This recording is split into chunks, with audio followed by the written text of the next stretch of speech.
ایک دفعہ ایک ملک کا بادشاہ بیمار ہو گیا۔ جب بادشاہ نے دیکھا کہ اس کے بچنے کی کوئی امید نہیں، تو اس نے اپنے ملک میں اعلان کروا دیا کہ وہ اپنی بادشاہت اس بندے کے نام کر دے گا جو اس کے مرنے کے بعد اس کی جگہ ایک رات قبر میں گزارے گا۔ سب لوگ بہت خوف زدہ ہو گئے اور کوئی بھی یہ کام کرنے کو تیار نہ تھا۔ اسی دوران ایک کمار جس نے ساری زندگی کچھ جمع نہ کیا تھا، اس کے پاس سوائے ایک گدھے کے کچھ نہ تھا۔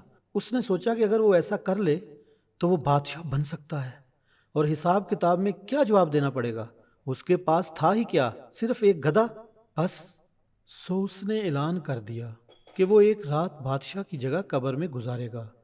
بادشاہ کے مرنے کے بعد لوگوں نے بادشاہ کی قبر تیار کی، اور وعدے کے مطابق کمار خوشی خوشی اس میں جا کر لیٹ گیا، اور لوگوں نے قبر کو بند کر دیا۔ کچھ وقت گزرنے کے بعد فرشتے آئے اور اس کو کہا کہ اٹھو اور اپنا حساب دو۔ اس نے کہا کہ بھائی، حساب کس چیز کا؟ میرے پاس تو ساری زندگی تھا ہی کچھ نہیں سوائے ایک گدھے کے۔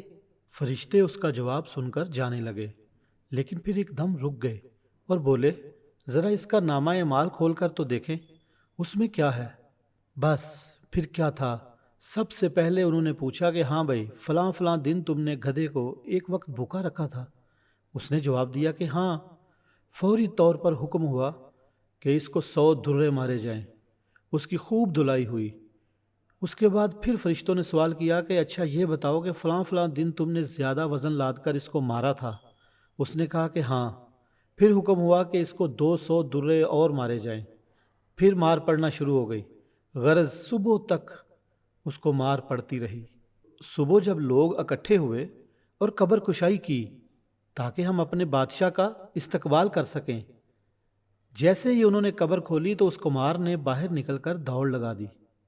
لوگوں نے پوچھا، بادشاہ سلامت کدھر جا رہے ہیں؟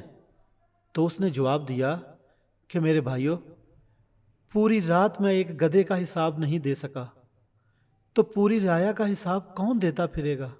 مجھے یہ بادشاہت نہیں چاہیے۔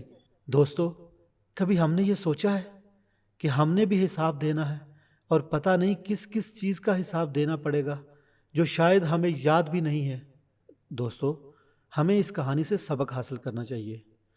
اگر آپ کو یہ کہانی اچھی لگی ہے تو ہمارا چینل سبسکرائب کر دیں تاکہ نئے آنے والے نوٹیفیکیشن آپ تک پہنچ سکیں۔ شکریہ۔